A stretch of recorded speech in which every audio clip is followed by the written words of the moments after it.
الحمد لله رب العالمين، والصلاة والسلام على أشرف الأنبياء والمرسلين نبينا محمد وعلى آله وصحبه أجمعين. أما بعد، الله سبحانه وتعالى بتوفيق سرا سوالاتو أو د جواباتو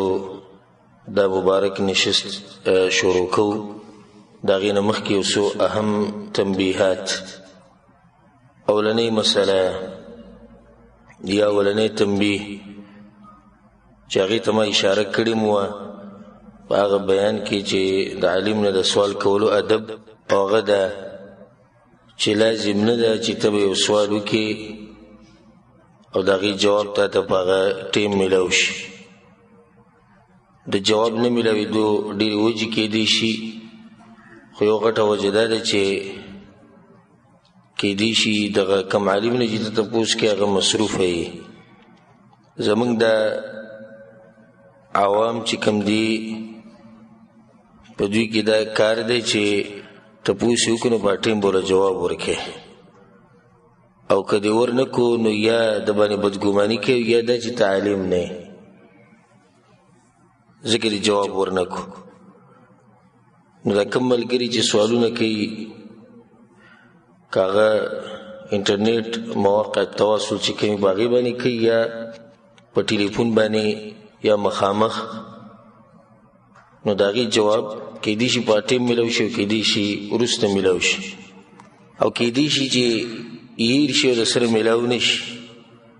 دا هم کیدی شي. نو ښه ګمان به ساتئ همیشه. او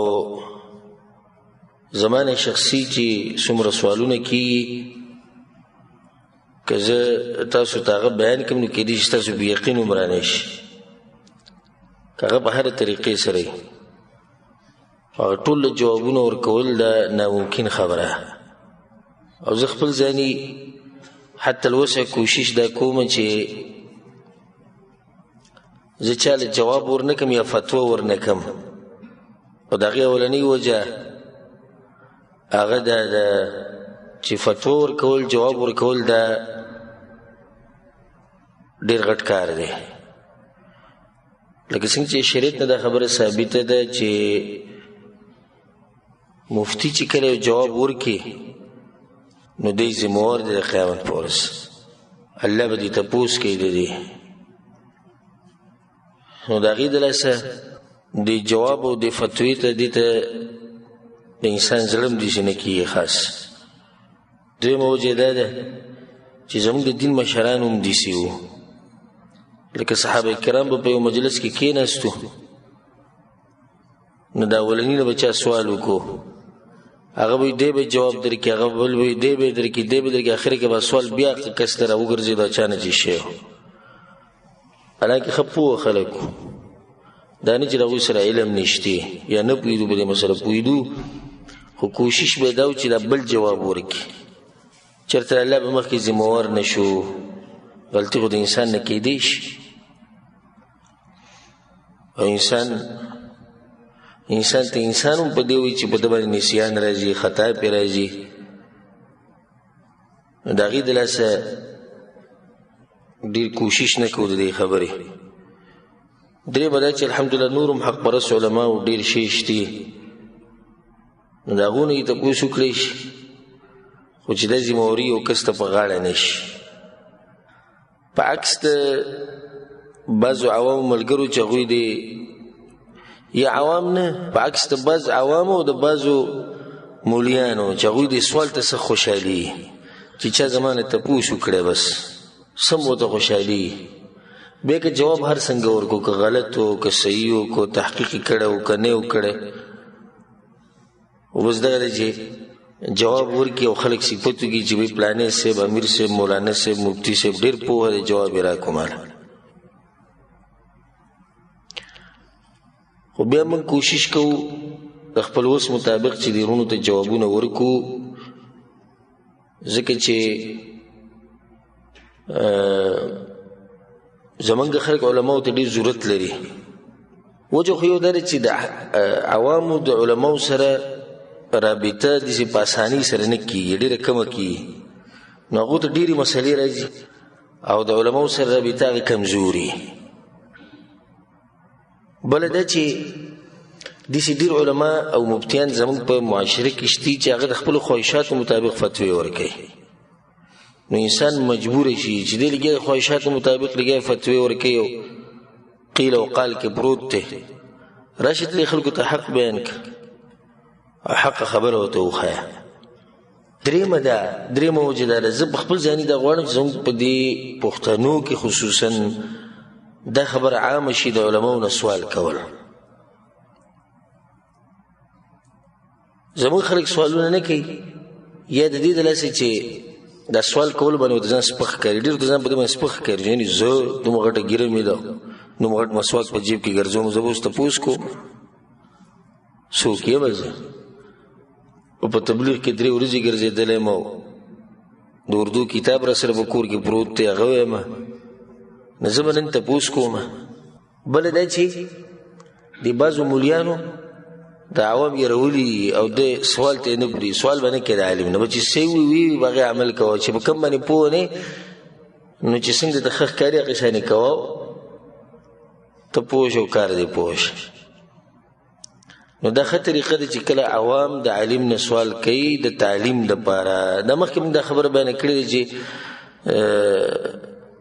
د سپکاوي او د ځان ښوو دپاره او د عالم د تنګولو لپاره نه، د علم زده کړې دپاره سوال کول دا یو ښه طریقه ده.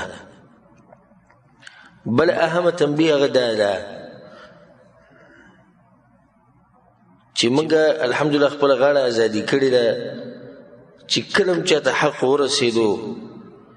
او صحیح جواب میلاو شي زما په خوله باندې، دا به محض د الله سبحانه وتعالی توفیق او د هغه له طرف نه وي، او که چېرته ما غلطه خبره وکړه دا به زما له طرف نه وي. والله ورسوله منه بریئان، الله او د الله رسول به د هغې نه بري. او که چا ماته زما غلطي وښوه چې ستا په دې مسله کې دا غلطي ده، دې ځای کې ته خطا شوی، نو زه ورله تندی ښکلوم او شکریه ادا کوم او بیا د خپلې غلطۍ اقرار به هم کوم او ښه به ملګرو ته او مسلمانانو ته ښه مخامخ وم چې زه په دې مسله کې خطا شوی وم. او الله سبحانه وتعالی دغه صفاتو نه موږ لرې ساتي چې یو سړي ته دا خبره ګرانه شي چې زه خطا شوم. لکه ته څوک یې؟ غټ علما خطا شوي، ته نن ستا په خوله دا ټکی نه راځي چې زه خطا شوم، نو خطایي راتلی شي او چې خطا راله او زما له طرف نه الله او د الله رسول به د هغې نه بري، خطا نسبت به هغو ته نه کي. او چې به کومه مسله نه پوهېږو هم ښه واضح وایي په دې مسله باندې ما د څه پته نشته، تحقیق به وکړو، تپوس به وکړو، وبګرځو په دې مسله پسې، که جواب میلاو شي در به کړو. نو دا یو څو اهم تنبیهات دي د دې نشست شروع کولو نه مخکې، د دې سوالات جوابات شروع کولو نه مخکې. بله یو تنبیه هغه دا ده چې ټولو ورونو او خویندو ته د هغه که په هره طریقه باندې سوال کوي او موږ ته رارسي چې سوال داسې سوالي چې د هغې فایده یي دنیوي او که اخروي، هسې پالتو سوالونه کول نه وي پکار. لکه دا یو سړی چې د سوال وکړي سړي له پې خندا م ورځي اوس ده ته څه ووایو. لکه یو سړي تپوس وکړو د اډوکې په ما نه تپوس کوي د اډوکې چې سړی په خوله باندې خوري دې څه حکم دی؟ نو چې په خوله یې نه خوري بله څه لار شتي؟ اوس زه د ده په دې سوال نه یم پوه چې د څه مطلب، خو دا سوال یې کړی چې ما اډوکې خوړو په خوله، نو چا راته ووایي چې نه، نو دا اډوکې خوراک په خوله باندې دې څه حکم دی؟ اوس دا څه سوال شو؟ لکه امام ابو حنیفه رحمه الله مبارک راځي چې هغه یو پیر خپلو شاګردانو ته درس کو او په دې خپو باندې دړو د خپې غځولې وي. هغه ډېر د اسلام او د دین به ډېر قدر کوو، دومره و چې انسان اگر که خپې هسې هم وغځي حرج پکې نشتي، خو دا یو ادب و چې دین به بیانو نو خپې به نه غځولې. او موږ نن سبا عالم به راته ناستي، استاد به ناستي، مشر به ناستي، د هغه د خولې ته هم د خپې غځولې. نو بیا یو کس را نه وتو د هغه د مجلس ته د علم د مجلس ته او سم پټکی واله او چوغه چولې ده او سم داسې یو ځان یې سم ټیسته به چې بس دا یو غټ مفتي راکوي شو د اسمان نه. چې راننوتو مجلس ته امام صاحب بولي امام صاحب د خپې راټولې کړې وي که څه ډېر لکه کیدای شي عالمي کیدای شي بل څه الله ولې مقام ورکړي په دین کې د شکل نه سړی داسې ښکاري نو د هغه تکلیف د لاسه هغه خپې راټولې کړې بیا چې کله مجلس ختم شو امام صاحب وي که څوک سوال کوي وي که نه هغه امام صاحب زه سوال کوم وي څه سوال دی وي د روژه ماتي وخت څه دی یعنې چې روژه به کله ماتې او دا معقول سوال دی چې د روژه نیو څه ټایم دی ماتولو څه ټایم دی نیو ټایم دی چې سهار راوخیږي او ماتېدو ټایم دی چې نور ډوب شي امام صاحب ورته چې کله نور ډوب شي بیا به روژه ماته وي که نور ډوب نه شي نه بیا امام صاحب فی وغځولې په موږ داسې دومره تکلیف تېر کړو دا غټ پټ کېدی چولی موږ دې په دغه کې واچولو چې بیا څوک کومه بلا ګورې راغله او ستا سوال دا دی که نور ډوب نه شو نو بیا نو سوال داسې مفید سوال کول پکاري او بل داسې واضحه سوال پکاري چې دا مخامخ سړی بیا هم پوهېږي هسې سوال ګول مول کول او تاوال را تاوهل نه د دې نه ځان ساتل پکار دی الله سبحانه وتعالی نه دا دعا غواړو او الله سبحانه وتعالی دا سوال کوو چې الله سبحانه وتعالی موږ له توفیق راکړي دین د زده کړي او په موږ کې د الله جذبه پیدا کړي چې موږ دین زده کړو او الله سبحانه وتعالی ما له توفیق راکړي چې حق بیان کړم او الله سبحانه وتعالی ما له توفیق راکړي چې قرآن او حدیث په رڼا کې مسلمانان پوه کړم اولنی سوال دا ورور کړی دی چې زمونږ په علاقه کې ډېر خلک سړي او ښځې هغوی قبرونو له ځي او هلته لمونځونه کوي او هلته سجدې لګوي او هلته دا قبرونه ښکلوي او بعض پکې د هغه مولیانو پیرانو خپې او لاسونه ښکلوي کومو ته چې هغوی اولیاء الله وي نو آیا په دین کې داسې څه شته د قرآن او حدیث په رڼا کې د هغې سره په دې سوال کې بل سوال کړی دی چې آیا رسول اسلام د خپل مور او د پلار د قبر زیارت کړی دی او که نه جواب دی دی وبالله توفیق چې مونځ کول په مقبره کې او د قبرونو په خوا کې او سجده لګول هلته او دعاګانې غوښته د قبر په خوا کې او قبرونه ښکلول دا یو ناروا کار دی او دا ذریعه ده د دې چې انسان شرک ته ورسوي لکه دې وخته پورې لا شرک نه دی شوی تا رسولی شي شرک ته په شریعت کې داسې ډېر کارونه دي چې هغه د دې د لاسه منع شوي دي چې د هغې نه دروازه کولوېږي یو بل غټ حرام کار ده نو اوس یو سړی د هغه دا وایي چې زه په مقبره کې مونځ کوم د الله دپاره حالانکې شریعت منع کړی دی چې مقبره کې مونځ نه کوي نو چې یو سړی په مقبره کې مونځ د الله دپاره کوي نو بیا ولې منع جواب دا دی چې کم سړی د قبر په خوا کې ولاړې مونځ کوي او د قبر په خوا کې دعا غواړي په جومات کې نه غواړي په جومات کې مونځ نه کوي نو غالبا خبره دا ده چې د دې سړي په زړه کې د دې قبر په باره کې څه شتي هسې ده د جومات نه دی پرېښودی چې تله د قبر د پلاني صاحب د قبر په خوا کې دی ولاړی دعا غواړي صحیح د دعا د الله نه غواړي اوس دې پورې موږ وایو چې دې شرک درجې ته لا نه دی رسېدلی د دعا دی د الله نه غواړي سجده م الله ته لګوي مونځ هم د الله دپاره کوي خو دې قبر له چې دی ځي نو په دغه ځای کې څه چل دی نو ځکه به دې هلته دا کارونه نه کوي او په رسول سم پسې چې یو صحابي راغی یا رسول الله زه د الله دپاره اوښانه لالومه په پلاني علاقه کې رسول سم ورته هلته د جاهلیت پوخ کې څه میله خو نه لګېده د دې مشرکانو څه عبادتونه رسمونه رواجونه خو هلته نه کېدو نه یا رسول الله نه کېدو چې نه کېدو بیا صحیح ده ګور اوس دې د الله دپاره د اوښانه لالئ خو رسول سلم منع کو که هلته چېرته داسې کار د مشرکانو کېږي نه ته به نه ځې او که نه کېږي بیا صحیح ده دا اولنۍ مسله شو ښه که دې د مونځ والعیاذ بالله د دې قبر والا دپاره کوي او د سجده هغه ته لګوي او د هغه نه یې قبله جوړه کړي او د هغه نه دعاګانې غواړي نو بیا خو په دې کې شک نشته چې دا کفر او شرک دی او انسان د اسلام نه خارج کوي. او غالبا خلک چې د درګاهونو ته ځي او د دربارونو ته ځي او د قبرونو له ځي زمونږ په دې ملکونو کې زمونږ په دې علاقو کې هغوی هم د دې بابا نه غواړي، هغوی د سجده هم دته لګوي، هغوی قبلم د قبر ګڼي. او موږ په خپلو سترګو باندې په مسجد نبوي کې لیدلي دي چې هغوی د رسول صلی الله قبر ته مخ کړی او قبلې ته شا کړي او دعاګانې غواړي او منځونه کوي په منځونو ما لیدلي. نو اوس قبله ګوره کم طرف ته ته ولاړ کم طرف ته نه وي، زموږ د قبلې سره څه کار دی؟ زموږ کار خو د قبر سره دی. او د صوفیه او قبر پرست خلک د دوی ټول دین د قبر په خواوشا کې تاویږي راتاویږي بس. په صحیح بخاري صحیح مسلم کې د حدیث ته د عائشه رضی الله عنها وی چې رسول صلی الله علیه وسلم دا خبره کړې ده فی مرضه الذي لم يقم منه، په هغه بیماری کې دا خبره کړې چې د هغې نه رسول صلی الله علیه وسلم راپاڅېدلی نه و، یعنی دنیا نه تللی. لعن الله اليهود والنصارى اتخذوا قبور انبیائهم مساجد. الله لعنت دی په یهودو او په نصاراو باندې د پیغمبرانو د قبرونو نه جوماتونه جوړ کړي. نو د قبر نه جومات جوړول دا نه دی چې په قبر کې دننه جومات جوړ کړی،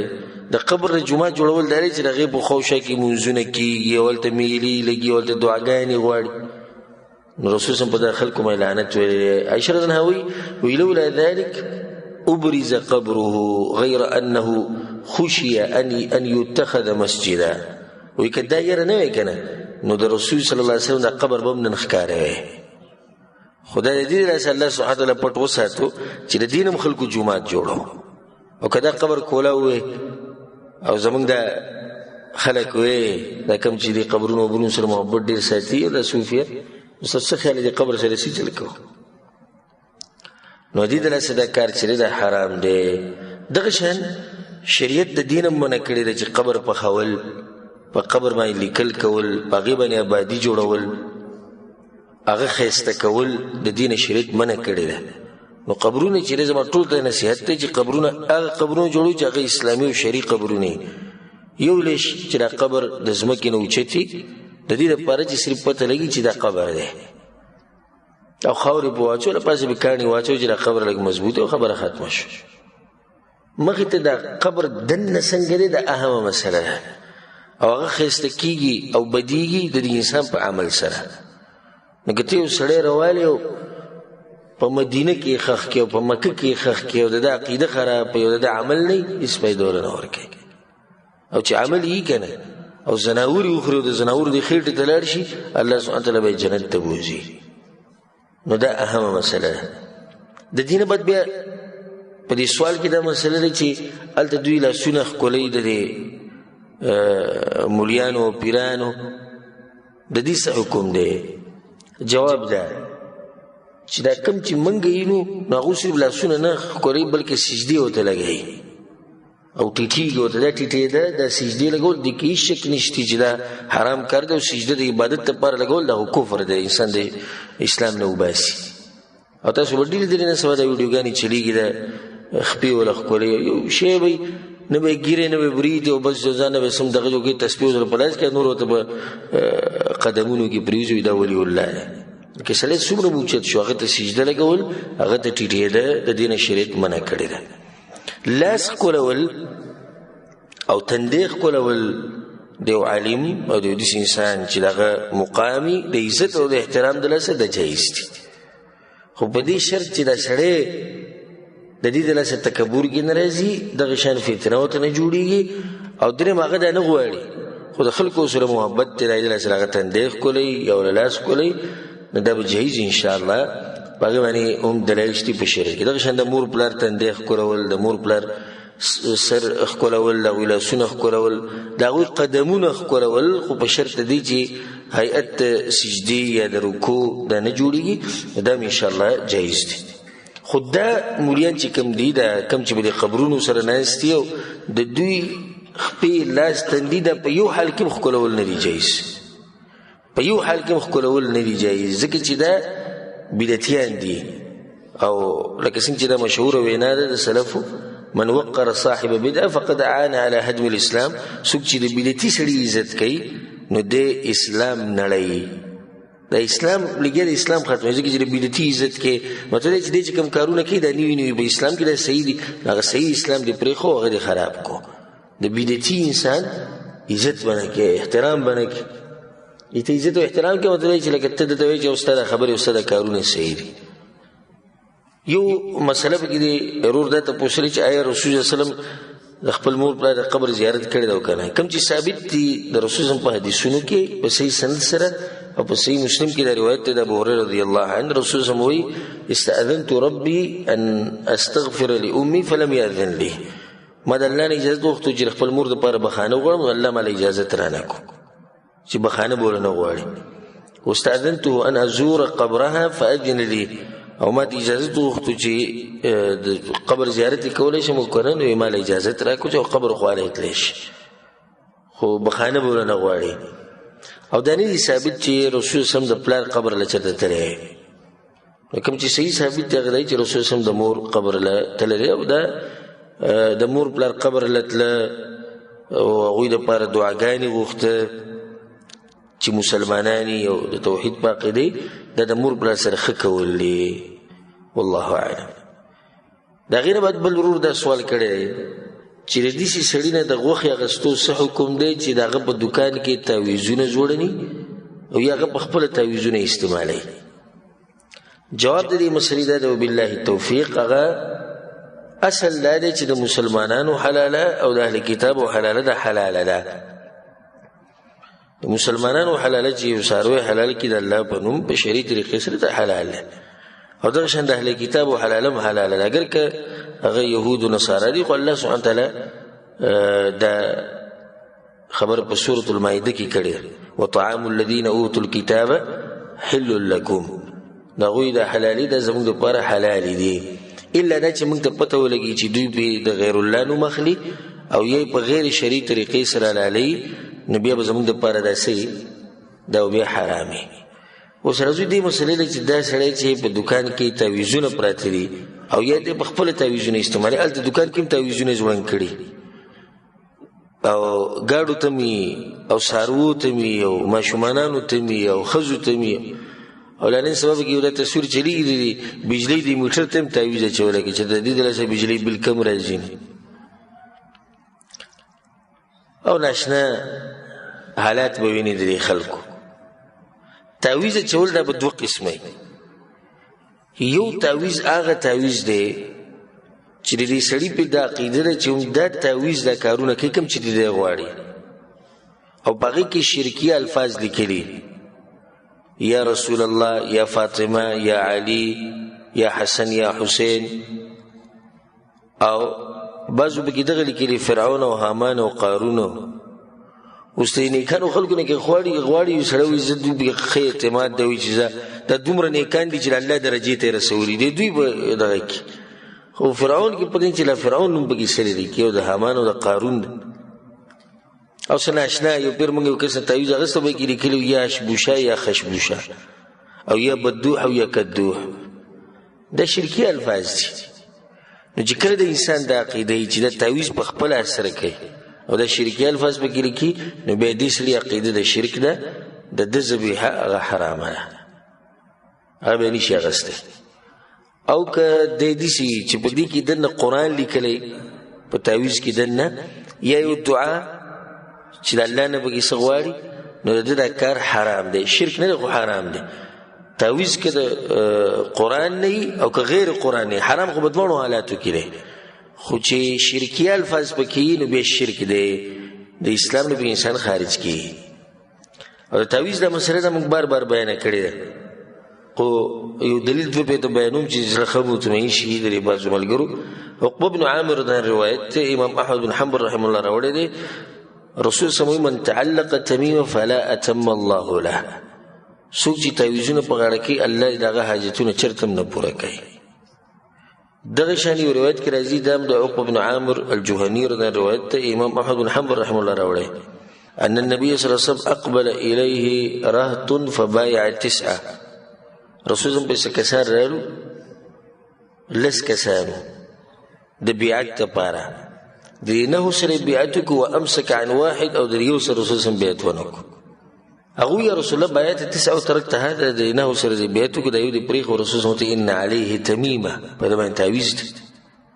دی فادخل يده فقطعها فبايعه دي سړي خپل لاس ورنوي سبري ګریوان کې تعویذ پرې کو رسول الله سره بیعت کو بیا رسول الله من علق تمیمه فقد اشرك چا چې تعویذ بغاړه کو د شرک کو نو تعویذونه من عام راغلی ده نو راجح قول لري چې تعویذ کې قران په کې لیکلی نبی هم ناروا دي چې قران دې لپاره نه نازل شوی چې تعویذونه ته چې غاړو ته به چول او سارو ته اکثر د ملګرو ته یم زم دي شکار کو د کم چې قران د تعویذ جایز دی او د الله نوم په کې لیکلی ما ته خپل پلار نوم وای او د خپل نیکه نوم راته وای زه لیکم په کاغذ باندې او بیا د میخ یا د غوا د لکۍ پوری ځوړندو مچ د ګریسي و به منی څوک ما سره وی به چې ته زمانه پلار سپخ کاری زمانه کې ته دغه نوم بدل ځلی کله نو ته د الله کلام دونه سپخ کاری چې هغه سرو ته چولې او غدي ماشومانو ته چولې به وګندګي ګریزي او غدي خزي ته او ته پروت ته تاسو به کورواله کوي قسمه قسم حالت ته باندې راځي او د سماج به کوي حاجت به پوره کوي نو د تعویذونه په هر حال کې ناروا دي او دا یو روایت کې راځي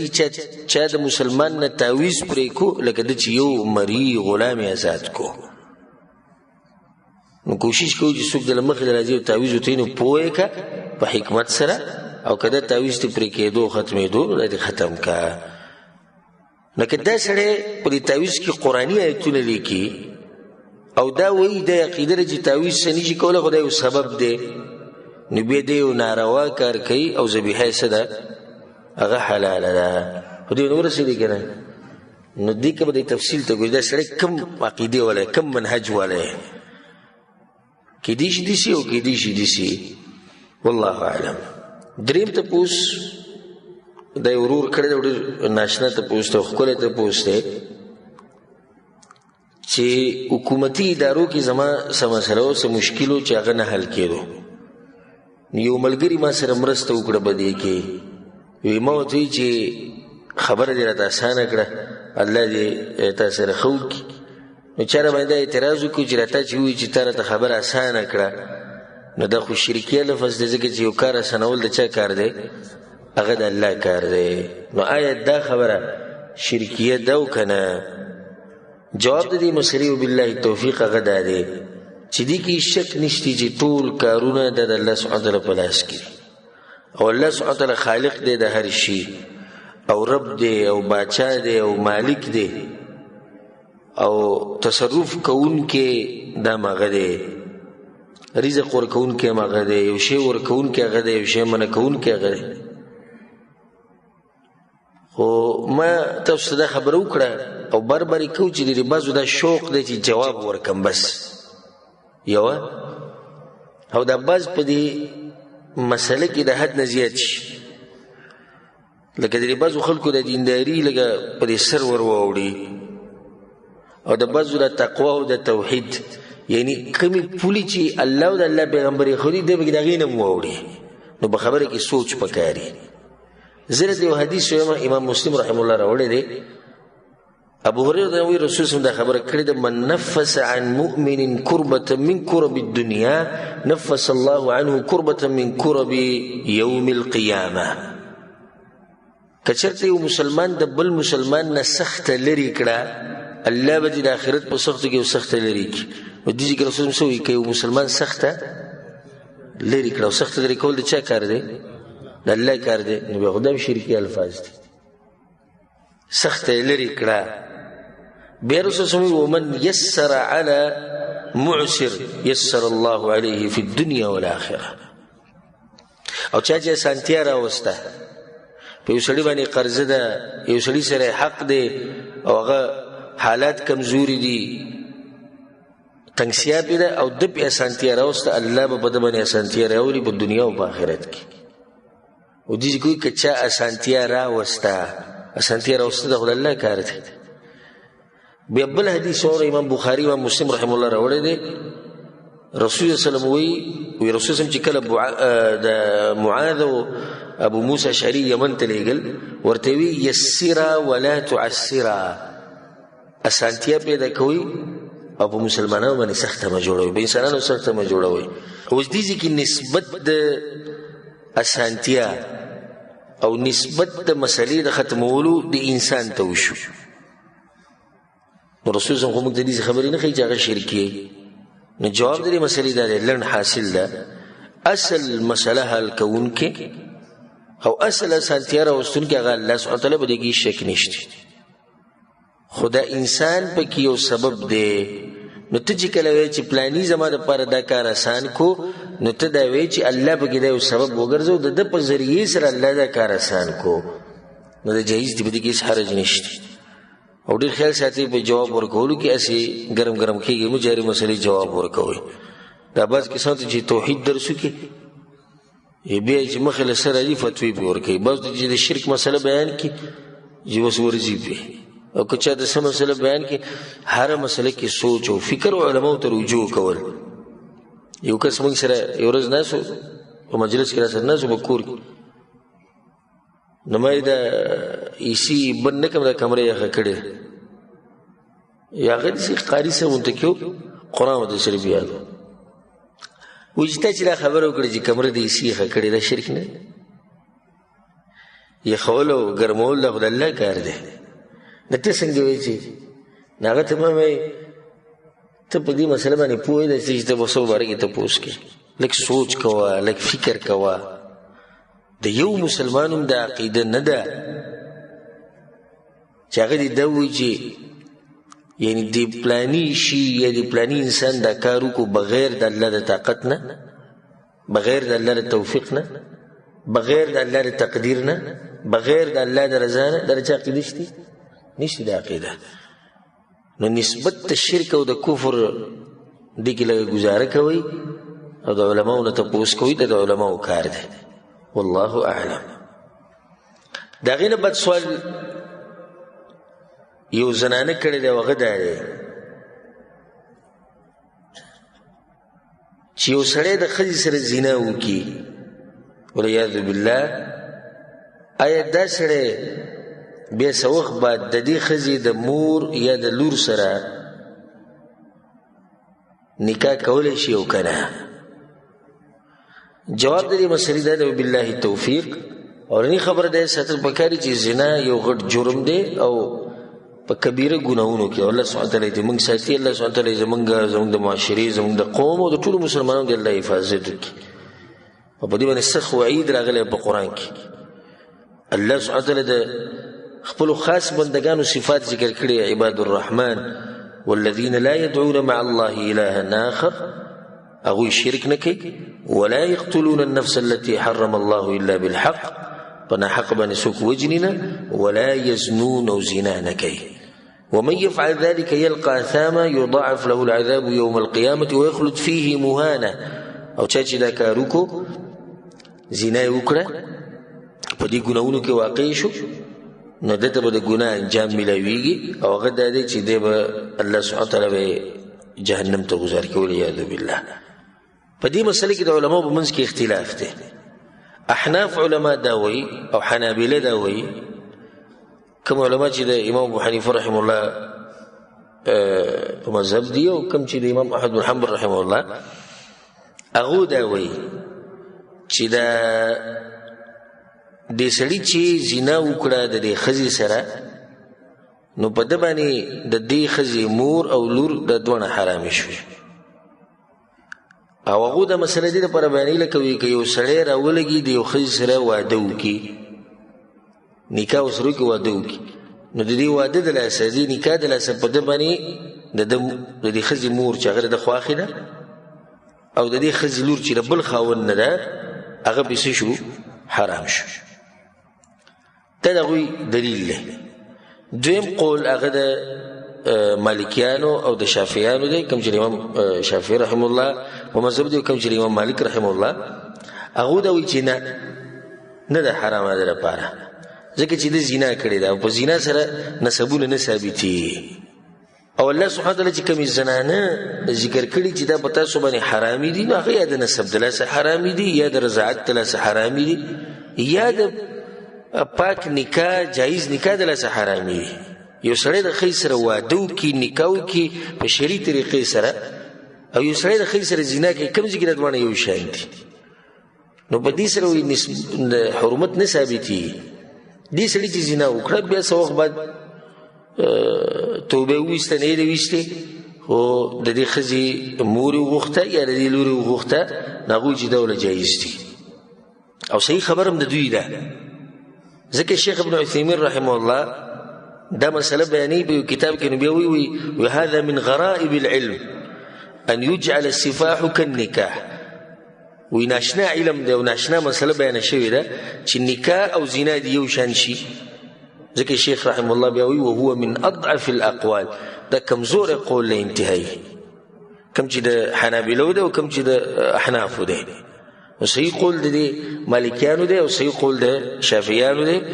چې د هغوی سره دلیل په دې باندې مضبوط دی